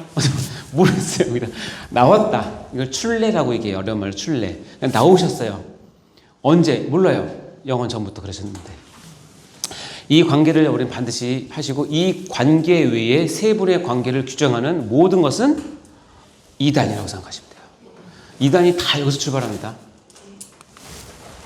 사도행전 13장 보여요. 곧 하나님이 예수를 일으키사 우리 자녀들에게 이 약속을 이루게 하셨다 함이라. 시편 2째 편에 기록한 바와 같이 읽어보 시작. 너는 내 아들이라 오늘 내가 너를 낳았다. 아셨죠? 낳았다. 자, 요한복음에 보면 내가 아까 읽었던 얘기예요. 내가 아버지께로부터 너에게 보낼 보혜사 곧 아버지께로부터 뭐하는? 나오시는 성령님은 아버지께로부터 나오시는 거예요. 오실 때 그가 나를 증언할 것이다 라고 얘기합니다. 자, 요한복음 16장 7절에 보면 그러나 내가 너에게 실상을 말하노니 내가 떠나가는 것이, 즉 예수님께서 죽으시고 부활 승천하는 것이 너에게 뭐하다? 유익하다. 이유는 뭐냐면 내가 떠나가지 않으면 보혜사 성령이 너에게 오지 않을 것 때문에 그래요. 왜 그런지 잘 모르겠지만 예수님은 어떻게 떠나셔야 누굴 보낼 수 있다? 성령 하나님을 보내서 이제 그것을 우리를 통치하시는 거죠. 가면 내가 그를 너희에게로 뭐한다? 보낸다 라고 표현합니다. 이것이 성부, 성자, 성령 하나님, 특히 성령 하나님과 관계에서 성부 하나님이 나오셨고 성자 하나님으로부터 나오셨고 성자 하나님께서 성부 하나님께서 요청을 해서 성령 우리에게 보내시는 걸로 우리에게 이야기합니다. 이렇게 정리할 수 있어요. 성부, 성자, 성령 하나님 3위세요. 우리가 신학적으로 1위 하나님, 2위 하나님, 3위 하나님이라고 얘기합니다. 이렇게 하면 1등 하나님, 2등, 3등 아니, 절대 그렇게 생각하시면 안 돼요. 성적순이 아니에요. 그냥 우리가 신학적으로 표현할 때 1위 하나님, 2위 하나님, 3위 하나님 표현해요. 근데 보면 1위 하나님, 성부 하나님은 성경에서 북격으로 해요. 아버지 하나님이 이미지를 갖고 우리에게 주십니다. 거의 맞다고 하잖아요. 북격, 아버지 하나님. 그래서 제가 전에 얘기했지만 아버지라고 하는 이미지가 혹시 여러분은 어떻게 갖고 계신지 모르겠어요. 그러니까 여기 부모님 계시면 아버지 또는 어머니 다 계신데 여러분 자녀들에게 성부 하나님이 아버지 하나님이 있다고 하는 이 이야기를 들을 때 이 아버지에 대한 인연과 감정이나 선입견이 부정적으로 기르시면 여러분이 그 자녀를 아무리 돈 많이 줘서 좋은 대학 보내도 여러분 양육은 실패한 겁니다. 여러분 자녀들이 하나님을 아버지라고 부름에 있어서 조금도 거리낌이 없어야 되고 오히려 더 기뻐해야 돼요. 아, 하나님이 우리 아빠 같은 분이야? 우리 하나님 우리 엄마 같은 분이야? 야, 정말 믿을만 하겠네. 이렇게 나가야지. 하나님 아버지라고 했는데 고기를 절레절레 저으면서 하나님이 아버지라고 나는 못 믿겠는데요? 아버지가 나한테 무슨 짓을 했는데요? 엄마가 나한테 어떻게 했는데요? 이렇게 나오면 여러분 양육 잘못하신 거예요. 진짜로. 이 관계를 왜 주셨는지 기억하셔야 돼요. 그래서 이 아버지는 성경에 보면 모든 걸 다 하시지만 특별히 이 계획 작정을 하시는 분으로 우리에게 소개가 됩니다. 두 번째로는 자격. 이 성부 하나님은 아버지의 아들로서 우리에게 다가오십니다. 그래서 아버지가 계획한 모든 것을 하나도 빠짐없이 남김없이 부족함 없이 성취하시는 분으로 보세요. 왜 예수님께서 십자가에 못 박히셨느냐? 여러분을 사랑해서요? 맞아요. 그러나 그 이유는 절대로 첫 번째 이유가 아니에요. 두 번째 이유도 아니에요. 한참 뒤의 이유예요. 첫 번째 이유 뭔지 아세요? 아버지가 그걸 원하셨기 때문이에요. 이게 성자 하나님의 순종의 본이에요. 따라서 우리는 하나님께 순종한다. 누구처럼? 성자 하나님처럼 순종하시는 거예요. 자, 그러면 성령 하나님은 삼위 하나님인데 성부 하나님께서 계획하시고 성자 하나님께서 완성하신 그 구원이든 창조든 어떤 계획이든 모든 것은 누가 이 땅에서 적용하고 효력을 하고 완성하시느냐? 누가 하신다? 성령 하나님이 하세요. 그래서 이것을 뭐라고 부른다? 삼위일체라고 부릅니다. 아멘? 그래서 이 표를 좀 잘 이해하시면 이해가 되실 거고, 그래서 성부 하나님, 제1위 하나님은 모든 피조물에 대한 근원으로서 우리에게 아버지격으로 다가오시는 분이고, 성자 하나님은 독특하십니다. 세 분 가운데 신성은 당연히 있고 하나님이니까. 근데 성자 하나님만, 제2위 하나님만 뭐가 있어요? 인성을 갖고 있어요. 왜 그랬을까요? 몰라요. 그분 처음부터 그러셨어요. 근데 나중에 알고 보니까 뭐냐면 하나님 아버지와 우리 사이에 뭐가 되시기 위해서? 중보자가 되시기 위해서 그분은 인성을 가지셨어야만 했어요. 죄 없는 인성을. 그래서 그분만이 하나님과 우리 사이를 연결하는 유일한 중보자, 통로가 되시는 거예요. 아시겠죠? 이거는 성자 하나님의 가장 독특한 사역이세요. 이분만이 하실 수 있는 사역이에요. 그리고 이제 성령 하나님도 삼위 중에 한 분이세요. 인격이세요. 근데 여러분 성령 하나님을 요즘 잘 오해하는 이유가 뭐냐면 성령 하나님을 어떤 영향력, 어떤 에너지, 파워, 신비 이런 걸로 자꾸 생각하시면 안 되고 그분은 이 나머지 하나님과 동일하게 한 인격, 한 위를 가지신 분이고 이분은 교회를 형성하고 확장시키고 교회 안에 계셔서 특히 여러분 안에 계셔서 역사하고 가르치시고 보호하시고 인도하시는 일을 하게끔 하시는 것이 성령 하나님이 하시는 거예요. 아시겠죠? 그래서 이 삼위 하나님은 이러한 독특한 사역을 가지시만 한 분 하나님이시다. 성령 하나님이 계신 곳에는 성부와 성자가 다 계십니다. 아시겠죠? 성령 충만한다는 건 다시 얘기하면 성삼위 하나님의 충만함을 받는 거라고 생각하시면 됩니다. 왜냐하면 그분은 절대로 갈라지거나 헤어지거나 떨어지거나 분리되지 않기 때문에 그렇습니다. 그럼 실생활에서의 삼위일체를 볼까요? 이 삼위일체는 여러분의 삶 가운데 여러 군데서 이미 녹아들어 있어요. 특히 이제 교회 생활 하시는 분들은 더 그런데요. 세례나 축도나 교회, 또 사도신경, 기도, 예배, 신앙생활, 일상생활에 삼위일체는 다 있습니다. 세례를 보시면 마태복음에 보시면 어떻게 세례를 주냐면 아버지와 아들과 성령의 이름으로 세례 다 받으셨죠? 목사님이 이렇게 물을 찍어서 이렇게 우리는 수세례를 하니까 이렇게 하면서 아버지와 아들과 성령의 이름으로 세례를 주노라 라고 얘기하죠. 그건 주문이 아니라 세례는 성삼위 하나님의 이름으로 주게 되어 있어요. 그 얘기를 들을 때 항상 신경 써요, 여러분. 아유, 오늘 머리 잘하고 왔는데 물 묻히네. 그렇게 생각하시면 안 되고, 그 시간에 성삼위 하나님께서 나를 인치시는구나 라고 생각하시면 됩니다. 자, 축도는 여러분 많이 들어보셨죠?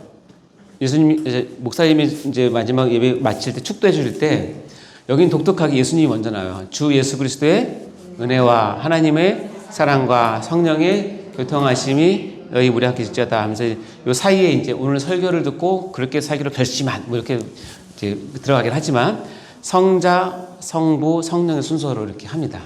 그래서 축도는 삼위일체 하나님의 이름으로 한다는 거. 자, 교회는 삼위 하나님으로부터 시작을 합니다. 자, 베드로 전서에 보면 택하심을 받은 자들인데 이 택하심을 받은 자들은 교회를 뜻하는데 교회가 어떻게 형성이 되느냐? 하나님 아버지의 미리 아심을 따라 교회가 형성이 되고, 두 번째 성령이 거룩하게 하심으로 순종하게 해서 교회가 되고, 세 번째 예수 그리스도의 핏부림을 받아서 교회가 된다는 거예요. 즉 택하심을 받은 교회는 성부, 성령, 성자 하나님의 이 공로로 인해서 교회가 형성이 됨을 알 수 있죠. 자, 교회 사역은 어떻게 하느냐? 은사는 여러 가지나 뭐는 같고, 직분은 여러 가지나 누구는 같다? 주는 것 같아요. 또 사역은 여러 가지나 모든 것을 모든 사람 가운데 이루시는 뭐 같다? 하나님은 같다. 교회 사역도 성령 하나님, 성자 하나님, 성부 하나님의 이 가운데 여러분의 교회 사역을 하시는 겁니다. 그러면 여러분 사도신경과 기도를 보면 삼위일체가 단어입니다. 여러분 전능하사 천지를 만드시고 쭉 나오죠? 이게 사도신경이라고 합니다. 사도들의 신앙 고백이라는 뜻인데, 이 사도신경에 보면 여러분이 고백을 해야 될 내용들이 있는데, 이것을 크게 보면 세 가지를 믿고 고백을 합니다. 뭐냐면 믿사오며 믿사오니 믿사오며 나옵니다. 그래 보면 하나님 아버지를 믿사오며 예수 그리스도를 믿사오니 성령을 그 사도신경의 가장 큰 틀은 뭐냐면 성삼위 하나님을 믿는 거예요. 근데 보면 하나님 아버지는 한 줄, 전능하사 천지를 만드시면 끝나. 그리고 성령은 이제 뒤에 얘기가 나와요. 근데 누가 제일 많아요? 예수님에 대한 고백이 제일 많죠. 예수님이 제 힘이 세서 그런 건가요? 아니고, 이 사도신경을 할 때는 뭐냐면 그 당시는 성부 하나님과 성령 하나님에 대한 그 이단은 별로 없었어요. 주로 뭐가 많냐면 예수가 누구신지에 대해서 너무나 많은 논란과 이단이 있었기 때문에 정통교회에서는 예수 그리스도에 대한 고백을, 물론 성부 하나님과 성령 하나님에 대한 고백도 중요하지만 예수 그리스도에 대한 고백은 정확하게 기록을 해서 처음부터 끝까지 다 고백을 하게 만들었어요. 그래서 이 분량이 많은 거예요. 아시겠죠? 그래서 우리가 사도신경은 이 세 성삼위 하나님을 믿는다고 고백을 하면서 합니다. 이 사도신경을 고백하는 사람들이 모여서 하는 것이 예배이고, 한 공동체에서 그 사람을 멤버시로 받아들일 때 사도신경을 정확히 잘 고백을 하고 있는지를 보는 겁니다. 여러분 예배 시작 전에 우리 사도신경 하죠? 네. 여러분 눈 감고 하시죠? 눈 뜨고 하십니까? 네. 왜냐하면 사도신경은 기도문이 아니기 때문에 눈을 똑바로 뜨시고, 눈을 똑바로 뜨시고 여기 단어 하나하나를 생각하면서 내가 정말 저거를 믿는지를 확인하셔야 돼요. 그거 하라고 사도신경 나온 거예요. 사도신경은 눈 감고 암송하는 기도문이 아니에요. 여기 있는 내용 하나하나가 내가 나된, 우리가 우리된, 교회가 교회된 이유이고 원리이기 때문에 여기에 나온 이 하나하나를 똑바로 보시고, 그래서 우리 교회는 앞에 큰 화면에 내가 다 보여주잖아요. 그렇죠? 단어 하나를 보면서 내가 이 진짜 신앙을 하고 있는지 확인하는 뜻이에요. 아시겠죠? 네, 눈 감고 왜 암기하는 뜻이 아니에요. 자, 기도는 여러분, 기도는 누구에게 합니까? 하나님께 맞습니다. 그러나 기도의 가장 중요한 건 대상인데, 엄밀하게 따지면 기도는 하나님 아버지께 해요. 아시겠죠? 그리고 여러분 기도 마실 때 누구 이름으로 마시죠? 예수 그리스도 이름으로 기도합니다. 자, 그래서 첫 기도가 부를 때 호칭은 하나님 아버지 나와야지 정석이에요. 저는 이제 사랑과 은혜가 풍성하신 일 제일 많이 쓰는데 하나님 아버지를 부릅니다. 그리고 끝날 때는 아니면 예수 그리스도 이름으로 기도합니다라고 끝냅니다. 왜 이거를 얘기하죠? 예수님께서 그렇게 기도하라고 가르쳐 주셨어요. 이 앞에 나온 모든 기도의 근거는 뭐냐면 예수 그리스도의 공로 때문에 그런 거예요. 그러니까 예수 그리스도 이름으로 기도드립니다. 이 말은 이제 기도 끝났으니 잠 깨세요란 주문이 아니라 어떻게요? 내가 앞에 했던 모든 기도는 뭐예요? 예수 그리스도의 공로의 근거에서라고 한다는 것이고, 그리고 이제 이 안에 있는 기도의 내용은 뭔지 아세요? 나에게 지금 주어진 현실에서 성령님께서 기도하라고 주신 감동을 갖고 기도하시는 거예요. 삼위일체적 기도는 뭐냐면 대상은 하나님 아버지, 그렇죠? 그 기도의 모든 근거는 누구? 예수 그리스도. 그 안에 있는 기도의 내용은 뭐냐면 나와 삶을 같이 하시고 가장 친밀한 성령님의 감동을 받아서 기도하는 거예요. 이게 삼위일체적 기도예요. 아멘? 그러니까 뛸래야 뛸 수 없죠. 마찬가지로 여러분 예배는 누구에게 드리냐면 물론 하나님께 드려요. 근데 주는 뭐냐면 하나님 아버지예요. 어떻게 드립니까? 예수 그리스도의 공로를 근거 붙잡고 드립니다. 그리고 그 안에 기도 예배의 모든 과정은 성령님의 감동으로 드리는 겁니다. 여러분의 신앙생활도 마찬가지입니다. 하나님 아버지께 영광, 그 힘은 예수 그리스도의 공로의 근거에서, 그리고 어떻게? 성령 충만해서 신앙생활이에요. 그 여러분의 회사 생활과 일사 생활은 어떻게 합니까? 오직 하나님 아버지 영광을 위해서 예수 그리스도께서 나에게 주신 능력과 공로를 근거로 해서 어떻게? 성령 충만함으로 회사 생활하고 신앙생활을 하는 거예요. 그러니까 신자는 삼위일체에서 벗어나서 생활할 수가 없어요. 따라서 우리가 삼위일체를 벗어나서 신앙생활을 한다는 건 불가능합니다. 자, 마지막으로 삼위일체 교리에 대한 그릇된 사상을 보겠습니다. 이 삼위일체 교리 여러분 들었는데 여기서 그릇된 사상은 뭐냐? 전부 다 이단이에요. 제가 가르쳤던 목사님께, 목사님 다른 데는 마귀론을 가르치는데 왜 저희는 마귀론을 안 가르쳐요? 물어봤어요. 목사님 대답이 뭔지 아세요? 아니요. 내가 지금 너에게 가르쳐 이 교리, 그러니까 이 성경 밖에 모든 건 마귀라고 했어요. 그러니까 마귀는 가르칠 필요가 없는 게 뭐냐면 벗어나면 다 생각하시면 돼요. 그러니까 여러분이 위패를 알기 위해서 모든 위패를 만져볼 필요가 없고 진짜 화폐를 계속 만짐으로써 그것이 확실히 되면 여기서 감각이 이상한 건 다 위패예요. 이단은 이렇게 출발합니다. 아시겠죠? 어려운 건데 삼위일체 이단을 한 장의 그림으로 정리한 교회에서 지도라는 게 있어요. 그래서 그냥 잠깐 보여준 건데 325년에 니케아 회의에서 이제 결정이 됐는데 양태론, 일선 이런 쭉 나옵니다. 이걸 1년 동안 배웁니다. 그러니까는 머리가 터지죠. 그렇죠? 그래서 간단하게 정리했습니다. 정통 삼위일체에서 크게 두 가지 이단이 있어요. 양태론, 아까 얘기했지만 뭐요? 한 분 하나님인데 세 가지의 모습이 나온다. 여러분 유튜브에 찾아보면 한 5살짜리 꼬마가 삼위일체를 설명을 해요. 뭐 갖고? 네이크로바를 갖고 설명을 합니다. 전형적인 양태론이에요. 걔가 아무리 귀엽고 예쁘고 천진하게 감동적으로 삼위일 하나님을 설명해도 내용은 양태론이에요. 뭐냐? 한 분 하나님인데 세 모습이다. 하나님의 교회가 이런 우리에 빠져 있고, 아리우스주의라고 있는데 뭐냐? 예수는 신이 아니라 피조물이다. 예수가 신이라고 하더라도 가장 하나님이 만드신 신이다. 이렇게 얘기하는 것이 아리우스파고, 여호와의 증인이 대부분 이런 데 속하고, 삼신론은 뭐냐면 세 위격만 강조하고 한 하나님을 무시해요. 그래서 세 신이 있다. 기독교는 세 신을 믿는다. 성부라는 신, 성자라는 신, 성령이라는 신을 믿는다고 하는 것이 삼신론, 몰몬교가 이런 쪽에 속하고, 종속론은 뭐냐면 성부, 성자, 성령이 있지만 그래도 힘은 아빠가 제일 세고 그 다음에 아들 세고 성령님 물러 터졌어, 이렇게 생각하는 거. 거꾸로 성부, 성자 하나님은 너무 멀고 성령 하나님이 최고야, 이렇게 하는 것도 종속론에 속해요. 그렇게 생각하시면 안 돼요. 그래서 모든 이단은, 정통 삶에서 벗어나는 모든 이단은 하나님께서 정죄하십니다. 그래서 아까 얘기했지만 제가 가르친 게 정통으로 가르쳤는데 내가 말실수해서 뭐 하나 잘못 가르쳤잖아요. 지금은 여러분 용서해 주시지만 제가 200년, 300년에 태어났으면 그 꼬투리로 전 저 목숨을 바쳐야 돼요. 감히 하나님을 그렇게 가르쳐? 이거죠. 그리고 이 정통 삼위일체를 세우기 위해서 여러분이 상상하는 것보다 수많은 사람이 순교했어요. 누구한테 받아서? 이런 사람들한테 테러 당해서.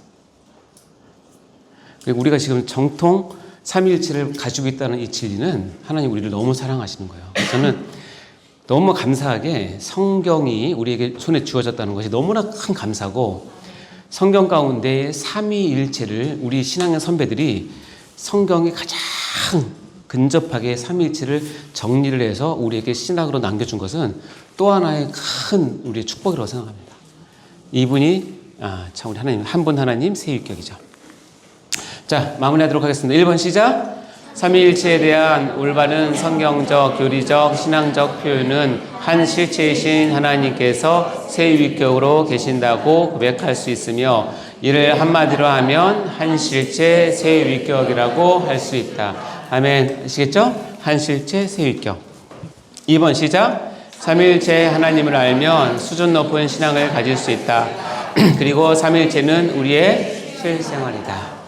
그리고 아까 얘기했지만 읽어보시는 시작. 나의 구원은 성부 하나님의 창세전 구원 계획과 성자 하나님의 2000여 년 전의 구원 성취와 성령 하나님의 현재의 효과적인 구원 적용으로 완성된 것이다. 즉 나의 구원은 철저히 삼위 하나님의 협동 작업임을 알아야 한다. 아멘.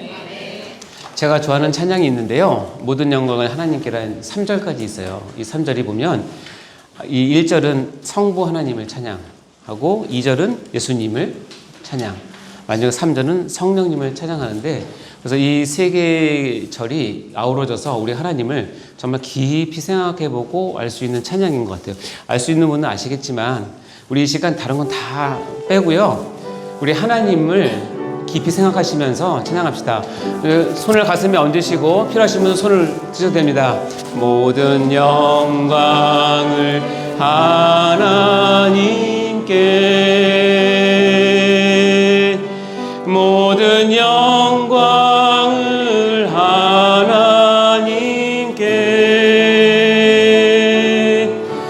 온 마음과 뜻 다해 주 사모합니다. 모든 영광을 하나님께. 성자 하나님이십니다. 예수님 찬양 받으소서. 예수님 찬양 받으소서. 제사했네 우리 위해 성령 주셨네. 예수님 찬양 받으소서. 성령 하나님이십니다. 위로의 성령님이시여,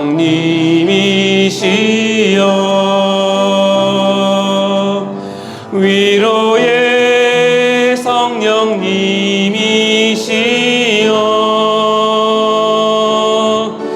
우리 안에 계셔서 인도하시네. 위로의 성령님이시여. 아멘. 이 시간 우리 성삼위 하나님께서 영광 받은 줄 믿습니다. 오늘 우리가 조직신학 중에서 가장 어렵고 신비롭고 이해하기 어렵다는 삼위일체 진리를 배웠습니다. 삼위일체 하나님에 대한 바른 고백을 통해서 하나님 중심의 신앙생활을 든든히 세우시고 또 교회와 하나님 나라를 위해서 모두 다 쓰임받으시기를 간절히 소망합니다.